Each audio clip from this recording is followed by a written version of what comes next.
Friends எல்லோரும் எப்படி இருக்கீங்க? பாப்பாவுக்கு வந்து எக்ஸாம்ஸ் முடிச்சுட்டு ஒரு 12 நாள் லீவ் விட்டுருந்தாங்க. அந்த டைமில் நல்லா தூங்கினோம். காலைல ஒரு 8:30 9 அந்த டைமுக்கு தான் எழுந்துக்கிட்டு இருந்தோம். இப்போ அகெயின் நம்மளோட ரொட்டீன் வந்து ஸ்டார்ட் ஆகுது. பாப்பாவுக்கு ஸ்கூல் ரீஓப்பன் பண்ணுறாங்க. நல்லா இயர்லியராகவே எழுந்தாச்சு.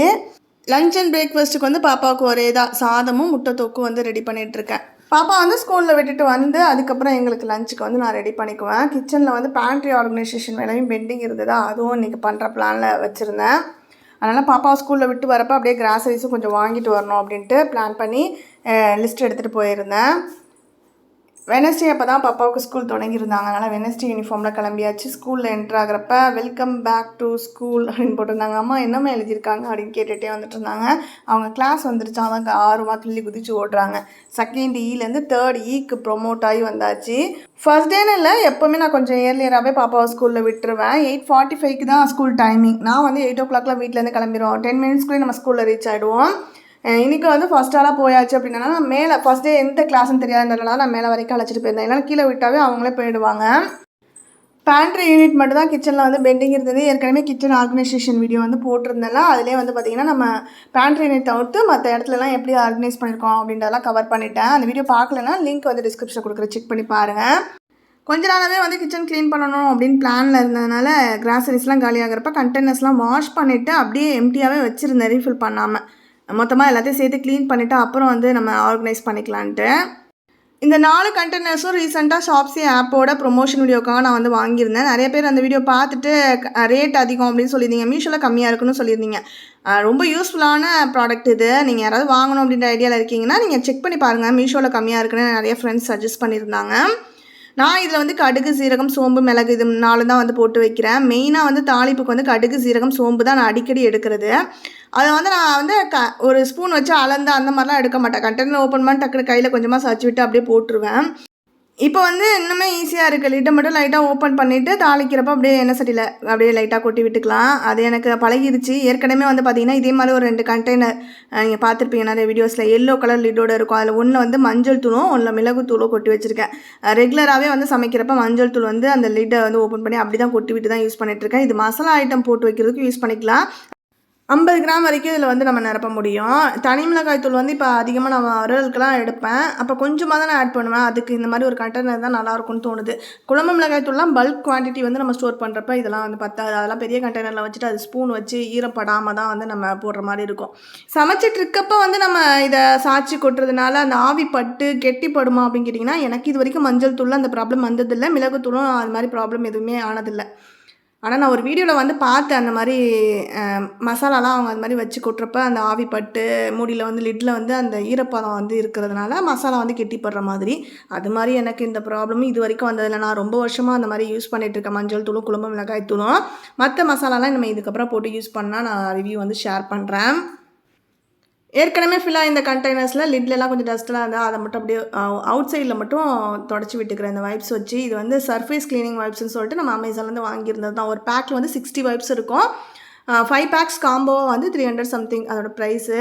நல்லா அஃபோர்டபுள் தான். ஒரு வைப்ஸ் வந்து ₹1 அந்த மாதிரி.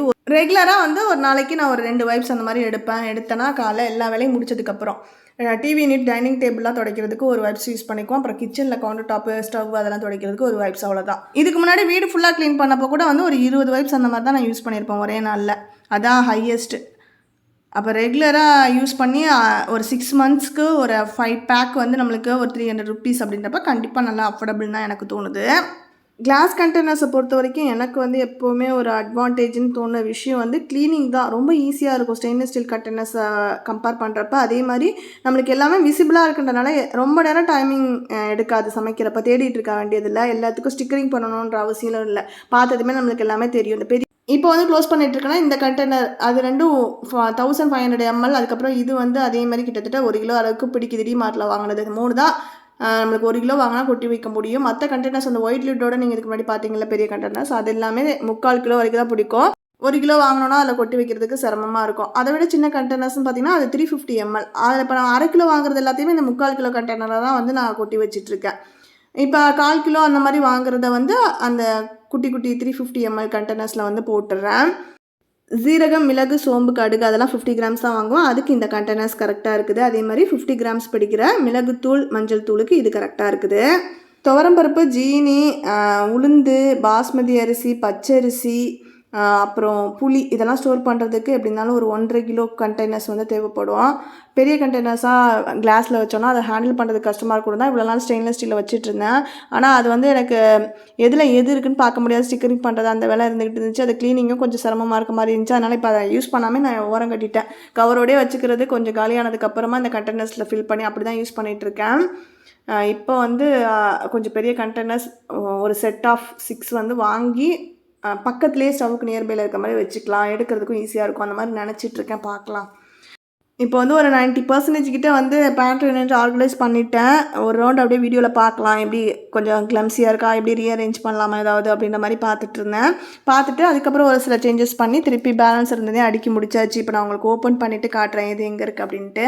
பேஸ்கெட்ஸை வந்து நம்மளுக்கு ஏற்ற மாதிரி நம்ம வந்து ஃபிக்ஸ் பண்ணிக்க முடியும். நிறையா ஹோல்ஸ் கொடுத்துருப்பாங்க, கழட்டி மாட்டிக்கிற மாதிரி தான் இருக்கும். டோர் சைடில் மட்டும் தான் அந்த ஹைட்டில் இந்த சைடு வந்து பார்த்திங்கன்னா கார்டனுக்கு தேவையான விதைகள்லாம் குட்டி குட்டி பாட்டிலில் போட்டு வச்சுருக்கேன். இன்னொரு சைடு இந்த சைடு எம்டியாக இருக்குது பாருங்கள். அதை நம்ம கீழே இறக்கி யூஸ் பண்ணுற மாதிரி கூட வந்து வச்சுக்கலாம். கண்டெய்னர்ஸோட ஹைட் வந்து கொஞ்சம் பெருசாக இருக்குது அந்த இடத்துக்கிட்ட, நம்ம அட்ஜஸ்ட் பண்ணி வச்சுக்கலாம். ஆனால் எடுக்கிறப்ப ஏதாவது தவறுதலாக கீழே விழுந்துருச்சுன்னா உடஞ்சிரும் அப்படின்றனால ஒரு பேஸ்கெட் எம்டியாக இருந்தாலும் பரவாயில்லன்னு மேலே எடுத்து மாட்டி விட்டு எம்டியாகவே விட்டுருக்கேன். அப்புறம் கீழே இந்த இடத்துல துவரம் பருப்பு, பாஸ்மதி அரிசி, சத்து மாவு இருக்குது. அதுக்கு கீழே இந்த இருக்க கண்டெய்னர்ஸில் வந்து பார்த்திங்கன்னா பாஸ்தா, நூடுல்ஸு, அது கூட வந்து சாக்கோஸ் ஒரு பாட்டிலில் போட்டிருக்கேன். குட்டி குட்டி கண்டெய்னர்ஸில் ஃப்ரண்ட்டில் வந்து முந்திரி, திராட்சை, அப்புறம் நட்சத்திரப்பட்டை, கசகசா அதெல்லாம் இருக்குது. பாஸ்தா, நூடுல்ஸ் இதெல்லாம் வந்து அப்படியே கவரோடய வச்சுக்குவேன். பெரிய பெரிய பேக்கெட்ஸாக வாங்குறப்ப தான் வந்து பார்த்திங்கன்னா எக்ஸ்ட்ரா கொஞ்சம் மீதி ஆகும். அப்படி இருந்துச்சுன்னா இந்த எம்டியாக கண்டெய்னர்ஸ் இருந்துச்சுன்னா கூட்டுவேன், இல்லைன்னா அப்படியே கவரோடய கிளிப் லாக் பண்ணி வச்சுடுவேன். இந்த கண்டெய்னர்ஸில் பாயசம், சேமியா, ஜவ்வரிசி, பொட்டுக்கடலை, பச்சைப்பயிறு, ரவா இப்போ வறுத்தோம்னா அது கொட்டி வச்சுருக்கேன். அப்புறம் வெந்தயம் கொஞ்சம் எப்போவுமே குவான்டிட்டி அதிகமாக வாங்குவோன்றனால இதில் யூஸ் பண்ணியிருக்கேன் இந்த கண்டெய்னர்ஸை. அப்புறம் பாசிப்பருப்பு, கடலைப்பருப்பு அதெல்லாம் வந்து 1/4 கிலோ மட்டும் தான் வாங்குவேன், அதுக்கு இது கரெக்டாக இருக்கும். அப்புறம் கொண்டக்கடலை, பச்சை பட்டாணி, மஞ்சள் பட்டாணி அந்த மாதிரி ஏதாவது வாங்கி ஸ்டோர் பண்ணுவேன். அதுக்குமே இந்த கண்டெய்னர்ஸ் 1/4 கிலோ வாங்கினோன்னா கரெக்டாக இருக்கும் கொட்டி வச்சுக்கிறதுக்கு. கீழே இந்த 1 கிலோ கண்டெய்னர்ஸில் இப்போ வந்து வடகம் வந்து ஆத்தனாக கொடுத்துருந்தாங்க, அதை வந்து போட்டு வச்சுருக்கேன். ஒரு இதில் உளுந்து 1500 mlன்றனால 1.25 கிலோ வரைக்கும் பிடிக்கும். அப்புறம் அந்த செராமிக் ஜாரில் வந்து பட்டை மிளகாய் போட்டு வச்சுருக்கேன். தாளிக்கிறதுக்கு கொஞ்சம் அப்பப்போ எடுத்துக்கிறதுக்கு ஸ்டவ்வுக்கு பக்கத்துலேயே இருக்க கண்டெய்னர்லேயே ஃபில் பண்ணி வச்சுருக்கேன். இந்த சைடில் வந்து பார்த்திங்கன்னா பச்சரிசி, ஜீரக சம்பா அரிசி இதெல்லாம் 1 கிலோ வாங்கிட்டு வந்தது இருக்குது. கொஞ்ச நாளாக வந்து பச்சரிசி ரேஷனில் கொடுக்கவே இல்லை. அதனால் சரி பொங்கல் வச்சு சாப்பிட்ணுன்னு ஆசை வந்ததுனால வாங்கிட்டு வந்தேன். சக்கரை பொங்கல் வைக்கலான்ட்டு அதுக்கு வெல்லம் அதெல்லாம் வந்து வாங்கிட்டு வந்து வச்சுருக்கேன். மசாலா ஐட்டம்ஸ்லாம் ஒரு ரோவாக இருக்குது. அதை வந்து எப்போ எடுத்து யூஸ் பண்ணுறோன்னா அப்போ வந்து கிளிப் லாக் பண்ணி அப்படியே வச்சுக்குவேன். இல்லை எம்டிஆர் ஏதாவது கண்டெய்னர் இருந்துச்சுன்னா அதை ஃபிட் பண்ணிக்கலாம். இந்த ஆப்பிள் ஜார் வந்து நம்ம சென்னையில் சரணா ஸ்டோரில் வாங்கினோம். டீ தூள், காஃபி தூளுக்காகவே வாங்கினதுலேருந்து இப்போ வரைக்கும் அப்படி தான் யூஸ் பண்ணிகிட்ருக்கேன். ரொம்ப சூப்பர் யூஸ்ஃபுல். டீ தூள் வந்து ஒரு 100 ml பேக் வாங்கினோன்னா அப்படியே கரெக்டாக ஃபில் பண்ணிக்க முடியும். காஃபி தூள் வந்து 2 ரூபா பேக்கெட்ஸாக வாங்கி வச்சுக்குவேன். எப்போ தேவையோ அப்போ ஒரு பேக்கெட் அது மாதிரி எடுத்துக்கிறது. அதனால் கட்டிப்படுற ப்ராப்ளமே இல்லை. அப்புறம் சைடில் டோரில் ஹேங் பண்ணியிருந்த ஆர்கனைசர் வந்து நம்ம ஃப்ரிட்ஜுக்குள்ளே யூஸ் பண்ணுறதுக்காக வாங்கியிருந்தேன். இப்போ இந்த பேட்டரி யூனிட்குள்ளே தான் இருக்குது. இதில் வந்து பார்த்திங்கன்னா கேசரி செய்கிற அந்த கலர் பவுடர் இருக்கலாம், அது வந்து போட்டு வச்சுருக்கேன். அப்புறம் மேகி மசாலாலாம் பேக்கெட்ஸ் எக்ஸ்ட்ரா இருந்துச்சுன்னா அதை போட்டு வைப்பேன். அப்புறம் இந்த ஜார்லாம் எப்போ முன்னாடியே சொன்ன மாதிரி தான். இல்லை கடுகு, சீரகம், சோம்பு, மிளகு இருக்குது. ஒரு சைடு ஸ்பூன் ஆப்ஷன் மாதிரி இருக்கும், அது வழியாக கொட்டி தான் இப்போ தாளிச்சிட்ருக்கேன். குட்டி குட்டி ஹோல்ஸ் மாதிரி இருக்கிறதுல மசாலா ஐட்டம்ஸ் கொட்டுறதுக்கு யூஸ் பண்ணிக்கலாம். அது இந்த 2 கண்டெய்னர்ஸ் வந்து சால்ட் அண்ட் பெப்பருக்காக வாங்கியிருந்தேன். ஆனால் இது எனக்கு அது செட் ஆகலை சால்ட் அண்ட் பெப்பருக்கு. இந்த மாதிரி ஏதாவது போட்டு வச்சுக்கலான்னு சொல்லிட்டு எடுத்திருக்கேன். இதில் வந்து ஒன்றில் வந்து பார்த்திங்கன்னா கிராம்பு இருக்குது. இதுலேயும் குட்டி குட்டி ஹோல்ஸ், கொஞ்சம் பெரிய ஹோல்ஸ், அப்புறம் ஒரு ஸ்பூன் ஆப்ஷன் மாதிரி ஒன்று இருக்கும். இந்த ஸ்பூன் ஆப்ஷன் வழியாக கொட்டி நம்ம தாளிக்கிறதுக்கு கிராம்பு எடுக்கணும்னா எடுத்துக்கலாம். பெருங்காயத்தூள் கொட்டி வச்சுக்கிட்டாலும் அதே மாதிரி இதுக்கு யூஸ்ஃபுல்லாக இருக்கும்னு சொல்லிட்டு இந்த டைம் தான் இந்த 2 ஜாரும் எடுத்து யூஸ் பண்ணியிருக்கேன். இதுவும் கொஞ்ச நாள் யூஸ் பண்ணால் தான் கன்வீனியண்ட்டாக இருக்கா அப்படின்றதுலாம் தெரியும். அதுக்கு பக்கத்துலேயே வந்து பட்டை, பிரியாணிலாம் அதெல்லாம் வந்து கண்டெய்னரில் போட்டு வச்சுருக்கேன். கடலை மாவு கொஞ்சம் இருந்தது, அதுவும் கொட்டி வச்சுருக்கேன். எப்போயாவது பஜ்ஜி செய்யணும்னா எடுத்து யூஸ் பண்ணிக்கலான்ட்டு. ஒயிட் கலர் லிடோட இருக்க கண்டெய்னர் வந்து 6 பீஸ் செட்டாக தான் இருந்துச்சு. நான் ஒன்று எடுத்து இப்போ கருவாடு போட்டு ஃப்ரிட்ஜில் வச்சுட்டேன். இப்போ அந்த கருவாடெல்லாம் எடுத்து வேறு எதையாவது போட்டுட்டு அதை நல்லா வாஷ் பண்ணி அந்த ஸ்மெல்லை போக்கிட்டு திருப்பி இங்கே வைக்கணும். அப்போ தான் பார்க்க ஒரே மாதிரி இருக்கும்னு தோணுது. அது மட்டும் ரீஆர்கனைஸ் பண்ணணும். இந்த மாதிரி எல்லாமே ஆர்கனைஸ்டாக நீட்டாக இருக்குது கிச்சன் அப்படின்னாவே வந்து காலையில் இருந்து வேலை பார்க்குறப்போ வந்து ரொம்ப போரிங்காக இல்லாமல் நம்மளுக்கே ஒரு எனர்ஜெட்டிக்காக இருக்கிற மாதிரி இருக்கும். இப்போ வெல் ஆர்கனைஸ்டு. இனியாவது வந்து பார்த்திங்கன்னா அகெயின் ரொட்டீன் வந்து ரெகுலராக போடணும் அப்படின்னு நினச்சி தான் நான் ஆர்கனைஸ் பண்ணேன். அதுக்கப்புறமே இப்போ ஒரு 1 வீக் மேலே வீடியோ எதுவுமே எடுக்கல. இதுக்கப்புறம் கண்டினியூவாக எடுத்து போகிறதுக்கு ட்ரை பண்ணுறேன். லஞ்சுக்கு வந்து நம்ம வீட்டு தோட்டத்துலேருந்து முருங்கைக்கீரை பறித்து சாம்பார் வந்து வச்சேன். அதுக்கு சைடிஷ்க்கு வந்து காய் எதுவுமே இல்லை, நாளைக்கு தான் எல்லாம் வாங்கி ஃபில் பண்ணணும். அப்படின்னா டக்குன்னு வந்து கருவாடு வீட்டில் இருந்து தான் அதை எடுத்து போட்டு ஃப்ரை பண்ணியாச்சு. சாப்பிட்டுட்டு கொஞ்சம் நேரம் ரெஸ்ட் எடுத்தேன். அதுக்குள்ளே 3 மணி டக்குன்னு ஓடிட்டு பாப்பா வந்து அழைக்கிறதுக்கு ஸ்கூலுக்கு போயிருந்தேன். 3rd ஸ்டாண்டர்ட் வந்து போயிட்டாங்க. ஆனால் இன்னமும் இன்றைக்கி தான் ஃபர்ஸ்ட் டே ஸ்கூல் போகிற மாதிரி அப்படி ஒரு எக்ஸைட்மெண்ட். காலையில் அவங்க கிளம்புறப்ப நம்மளுக்கும் அவ்வளோ ஒரு ஆர்வமாக கிளப்பி கொண்டு போய் விட்டோம். அது ஒரு நாள் தான். அதுக்கப்புறம் பாப்பா எல்லாருக்கும் ஸ்கூல் லீவு, நாத்தனா பசங்களுக்குலாம் விட்டாங்களா லீவு, இவளுக்கு மட்டும் என்னமோ ஸ்கூல் இருக்கிறதுனால தனியாக இன்னமும் எனக்கு மட்டும் தான் ஸ்கூல் இருக்குது அப்படின்னு புலம்பிக்கிட்டே போகிற மாதிரி போயிட்டுருக்காங்க. எப்படா லீவ் விடுவாங்கன்னு. April 30 வரைக்குமே பாப்பாவுக்கு வந்து ஸ்கூல் இருக்குது. அப்படி தான் எங்களுக்கு இந்த டேஸ்லாம் போயிட்டுருக்கு.